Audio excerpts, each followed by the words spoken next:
takes a lot to impress me. This car has impressed me.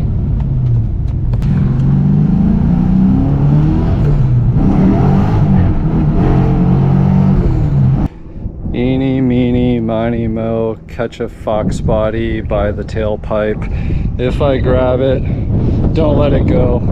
Eeny, meeny, miny, 93 Reef? Yeah, let's talk about this 93 Reef.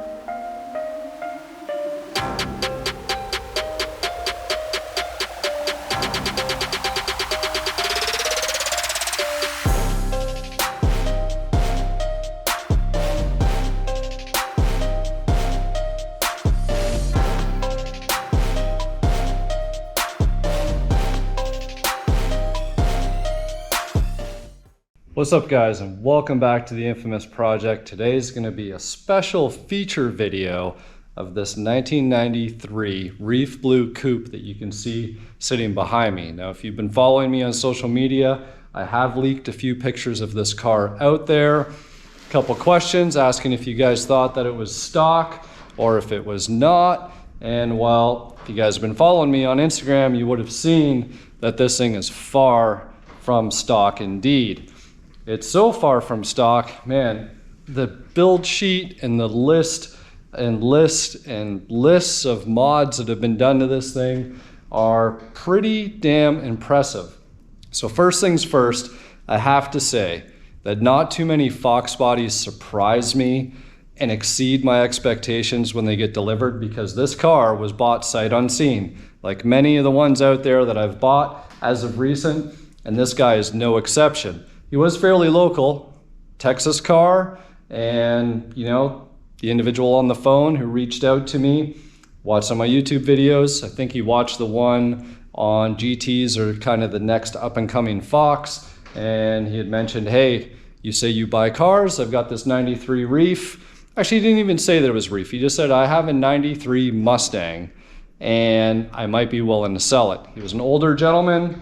He didn't want to have to worry about leaning over cars anymore. We went back and forth, and he just kind of told me, you know, it's got a 351 in it, gray interior. I asked him to send me the VIN. I could tell from the photos. And guys, when I say he sent me pictures of the car, I kid you not, he sent me photographs, probably with his phone, of actual photos, like the ones that you used to take with an actual camera and have to take them to a photography shop or Walmart or wherever to get them developed. It just kind of gives you an idea. The guy was a little bit more old school. He only wanted a cashier's check or cash, and we were trying to arrange it so I could go up there because he was kind of northeast up in Texas, but just my schedule couldn't allow, and eventually I just said, you know what, man, I'm just gonna send you the cashier's check. When it clears, let me know, I'll arrange transport. And this is the car that I was complaining about in one of my previous videos about waiting for transport for. So it finally made it here. And funny enough, I wake up, it was just after 8 a.m. I had a voicemail because I leave my phone in airplane mode at night. And it said, you know, the trucker's in your area. So mind you, they picked the car up at 10 p.m. the night before. So I'm thinking, okay, they're gonna drop it off at some point the next day. They literally dropped it off at 6 in the morning. They dropped it off at the end of my driveway, blocking the gate. So I couldn't even leave my property now. The guy had the keys. He was 35 minutes away. I actually had an appointment to get to. So I called him up. I'm like, dude, get your ass over here. I need the keys to this car. It was windy and it was cold that morning. You know, I had my winter jacket on. I'm walking down to the end of the driveway. I'm actually pissed off at this point. I'm like, this car better be nice when I get there. And the closer and closer that I got to it, the less and less upset I was getting at the situation, because I could just see, not only from 50 feet away, but 40 feet, 30 feet, 20, 10. And as I get closer, I'm like, man, this thing is clean. And like, guys, I know the camera makes things look better than it actually is, but I'm gonna tell you guys right now, this car is probably just as clean as my silver coupe. So for anybody who's seen my silver coupe in person, this car is pretty much there. And amazingly enough, this is a repainted car, and you almost wouldn't even know it. Like, this thing is just so straight. I'm just gonna start doing like some voiceover stuff here, because honestly guys, this thing is really, really, really nice. Like, the only things that I could, if I'm trying to find something wrong with it, you guys can probably see a little bit of a ripple down at the bottom of this molding. So it's a little wavy. And what else? The way that they painted the trim, I'm not a fan. There's a couple little bug guts and everything else, but it's a little too glossy. So I can see some very light sand scratches and everything else. But come on guys, like, look at these quarter window moldings. Like, these things are nice. Like, everything is so clean and so tidy. I'm gonna do the old, Gearhead 704 cinematic on this thing. In fact, you know what? Let me just do it right now so you guys can actually kind of get a couple highlights and see it, how cherry this thing looks, especially out in the sunlight.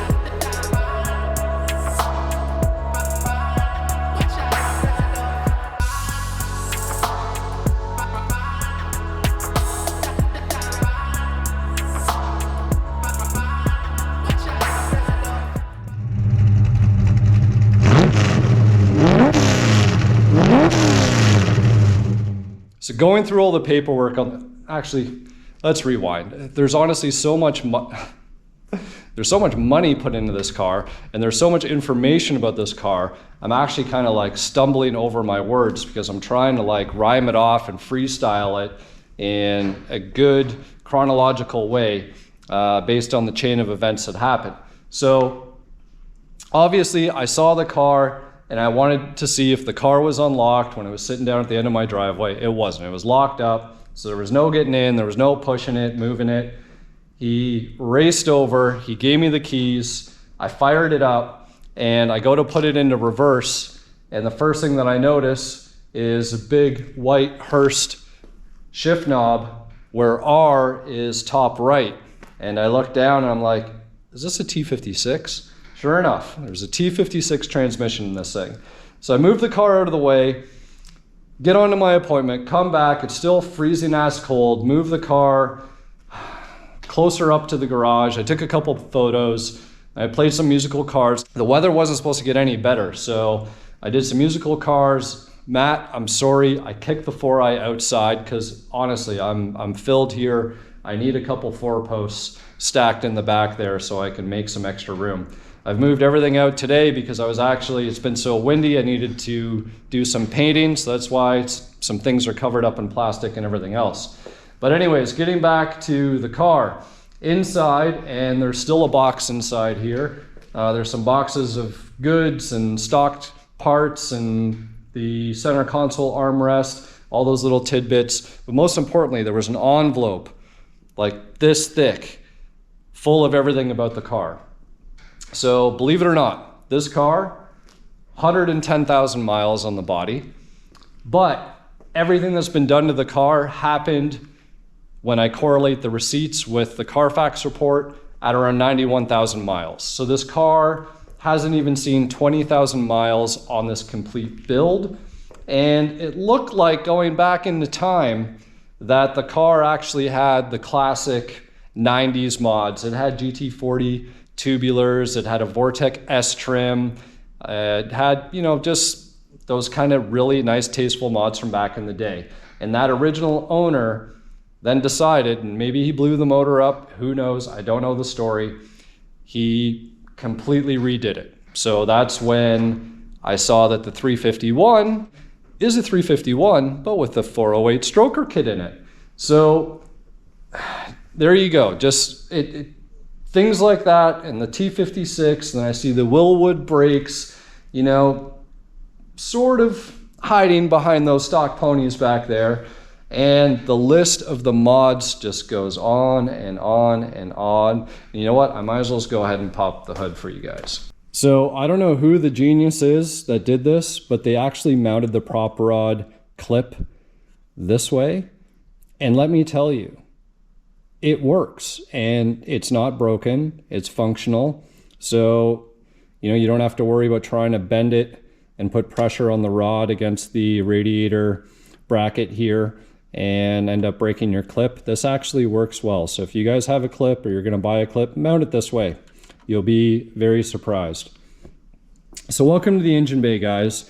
Now again, for a repainted car, the first thing that you're gonna notice, VIN sticker, VIN sticker, VIN sticker, VIN sticker, they're all there. So it's just amazing on the level of detail that this body shop went through. Now mind you, this car was painted in 2002.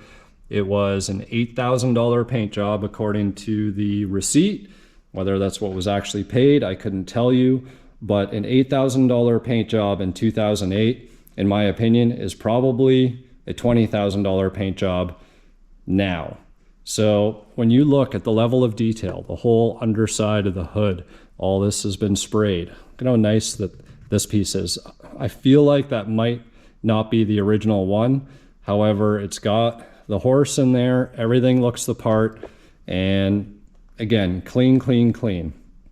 The AC works. I took this thing out for its first drive today. I have a video. I'm gonna share that with you guys. Cruising up to kind of my favorite spot here. I'm gonna shift with my left hand so I can get the video footage for you. Yeah, this car actually drives really straight, really smooth. It's got stock brakes in the front, the Willwood upgrade in the rear. I'm assuming it's all still 4-bolt because the ponies look factory. So this probably explains why there's Willwood in the back. And the car is surprisingly extremely tame. Like for a 408 stroker, just coming up to a stop now. Idle's good. Like this is a nice driving car. Woo.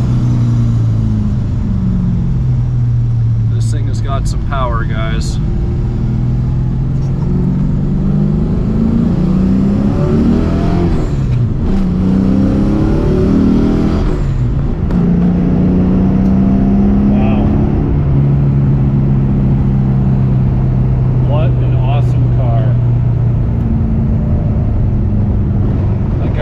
Takes a lot to impress me.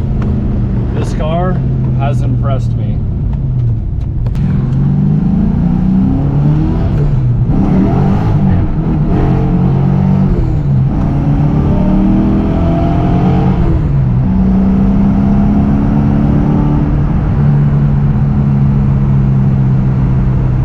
Just to give you guys an idea of the power of this thing, just unreal. I might have to keep this car.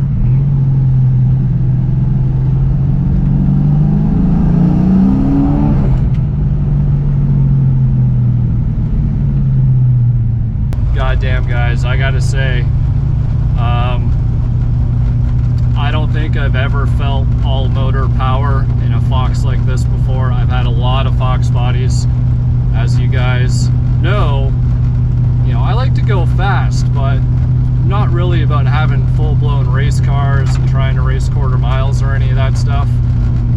But man, this car, in terms of, this is kind of insane. Like, I love raw, pure power, naturally aspirated motors. Man, when they work like this, man, I gotta say, it's really impressive. So anyways, let's get back to the shop, and we're going to talk about this car a little bit more because there's a lot to talk about on this one. So we'll see you guys back there. You know, there's no wire tucks here. There's no shaved engine bay. All of the original pieces and holes and everything are there. And this is probably my most favorite thing that I've seen on the motor, is this custom little mount right here for the salt and pepper shaker. This is super cool. It's clean, it's tidy. You can see there's not a broken clip on there, and it's just, it blows me away. Has a clutch fan, which I'm a big fan of. No worrying about, you know, overheating or any of that stuff. I am a fan of the clutch fans. I feel like they just do a better job. So there's the engine bay. I'm gonna put a list of the mods maybe down in the description. Maybe I'll put them like down here in the bottom of the video. I'll just highlight. I believe, you know, AFR 225s. It's got comp cam, like I said, 351 with 408 stroke. You know, custom aluminum upper. I believe it's a 90 mil throttle body, Lightning 90 mil MAF. Forget the size of the injectors. It was done by Delk Performance. I believe they're in Tennessee. And the dyno sheets to this thing are 468 horse. And let me tell you, feeling 468 horse naturally aspirated is a fucking amazing feeling. Like, I love boost, I love all that, but when you have this and it's always there and available, you know, it's awesome. I need to double check and see what gears are in the back, but it is a built rear end, 31 spline. Like I said, it's got the Willwood brakes back there, got some Nitto 555s. Thing actually hooks pretty good. There's subframe connectors. It is super, super clean on the underside. This car just does not disappoint in any way, shape, or form. So moving on to the interior here, 93 opal gray.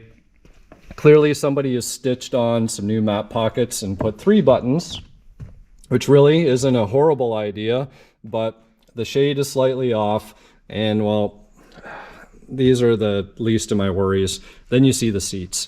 So somebody has tried to do something here, and I can appreciate the effort, but maybe this was cool back in the early 2000s when it was done, but it really doesn't hold up now. It's even got a fancy Ford Mustang logo in the back seat there. So there's a box of parts. I forget what we have in here. Oh, the original, or no, that's an extra Hurst shifter bezel for the center console there. And one way you can always date your Fox is by the head unit. Look at that old Blaupunk stereo head unit. So, it's, otherwise guys, it's mint in here. It's super cherry.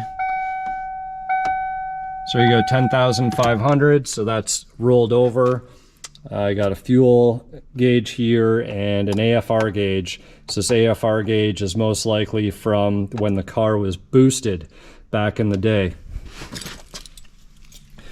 I actually have not opened the trunk yet. It looks like someone's done the carpet and the parcel shelf here. They removed the rear seat belts. So that is another thing that I guess is so-called modified. Guess they didn't care about potentially having one in the back. And it is clear glass with no defrost, which is actually kind of cool because it's just crystal clear and you can see straight through. Kind of like the Reef with no tint, I have to say. Maybe just when the car is this clean. So what do we got here?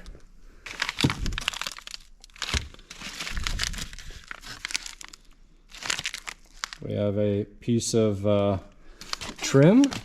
We have a beautiful battery box back here. I don't think I've ever seen a battery box that clean. So that's impressive. A nice fender cover. I'm not going to complain about that. I actually need more of those. Let's take a look under here. So got some foam pad. Oh wow. Look at how crisp the spare tire board is. That's amazing. You know what? I'm not even going to pull up on that because I don't want to potentially break it. You guys get the idea. But all the seals are good. Just telling you guys, there's no rust. Like, look at how nice and clean, even the underside of the trunk lid. Everything is. Everything must have been just disassembled, taken apart. Like, they treated this car like they were changing the color. And in fact, they didn't change the color. So there you guys have it, the 1993 Reef Blue Coupe. Now you guys are going to be starting to ask questions. And the first one of, is it for sale? Well, I'm not 100% sure yet. My original plans when I was speaking to him on the phone, I thought, okay, I'm gonna get a 93 Reef, great opportunity, great investment car, even though I don't like Reef. You know, it's a beautiful color. I can respect what it is, but it's not for me. I'd love to find a light crystal blue notch. If anybody has a light crystal blue, please reach out to me and let me know. But otherwise, I was just gonna put this thing back to stock. And that was before the car arrived and I saw how like flawless this build is. It would pain me to even tear this build apart with how, like, you turn the key, this thing fires right up. It idles, the AC works, the heat works, everything is there and works the way that it should. There's no sense in trying to put this thing back to stock when the build is this clean, the paint is this nice. It doesn't make sense. So now I'm gonna keep the car as is. I've already had a couple people reach out to me. This car definitely isn't gonna last. I don't know. I don't know if I'm gonna sell it. I don't know if I'm gonna save it for bring a trailer. I don't even know if I should maybe just hang on to it until January of 2023. Maybe it's a nice Barrett Jackson car, who knows? It is just immaculate. I know there's lots of clean Foxes out there, but to just stumble across one in your own backyard and have something this clean, this well built, this is a very rare car. Then you add the Reef Blue factor on in 93 in the last year of the Fox, so on and so forth. You know, this is a really, really special car. And I need some time to think about it to see what exactly it is I'm gonna do with it. Maybe I'm just gonna have to do some more driving. I have to say, the way the car drives, the way it handles, the power is just out of this world. So with that said, I'm gonna stop rambling, going on about how amazing this car is. It's amazing, we know it's amazing. We'll get back to it, but thank you guys for following along. If you guys have any questions, let me know, and I'll be happy to answer them. So thank you guys again for all your support and following along. If you guys are interested in any Infamous Project swag, make sure you hit up my website, theinfamousproject.com. And as always, we'll see you guys next time.